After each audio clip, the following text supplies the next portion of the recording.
weathers and so on. And I had him contact NOAA to find out if there was any prediction in the area we were sailing. And he contacted me, and he had contacted them, and they said to him, this was not predicted in any shape or form. It kind of, as I said, it's an act of God, and it's very hard to see, especially at night. You may have some rain on the radar, but sometimes you don't know or expect to be some substantial wind in there. There was no indication. So at the time I was sitting in my office when we started listening and everything started breaking down in my cabin. I went to the bridge, of course, and he already called me and started to reduce the speed. As you may understand, it's a big cruise ship. She does not just come down in speed. That take about 20 minutes, you know. But this happened in minutes. So to reduce the speed, you know, and obviously when you get the wind on the side, we measured up to 72 knots wind, I think it was. That's over hurricane forces. So Hurricane 1 started at 63 knots. You can imagine, when you're not expecting this, so you get hit by this wind on the side. Oh, it's going to go over, right? And then we need to counteract. That's to give a counter rudder, but you got to be careful with that because you may give her a kick to list. So you have to see where is the wind coming from. Okay, we are steering a 270 or 268, and you get this wind from the north. Obviously, the ship gonna start to turn up against the wind. You cannot stop her to do it.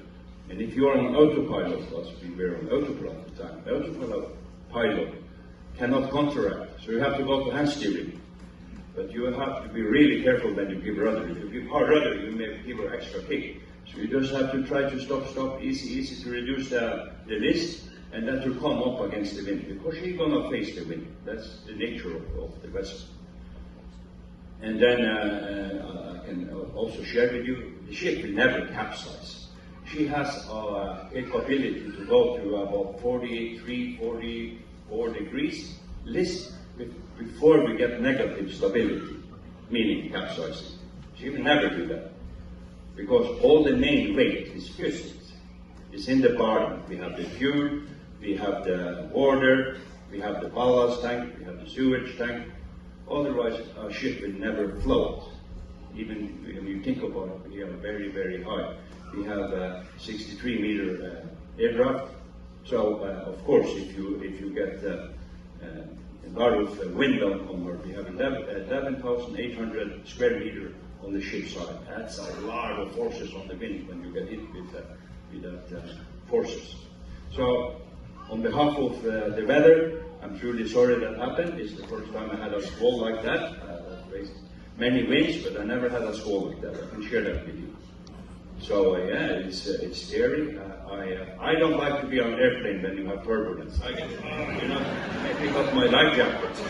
But when I'm on the ship, I am fine with that. I have been on trawlers in the bar and sea, more underwater and overwater. So I'm never scared on a ship in weather.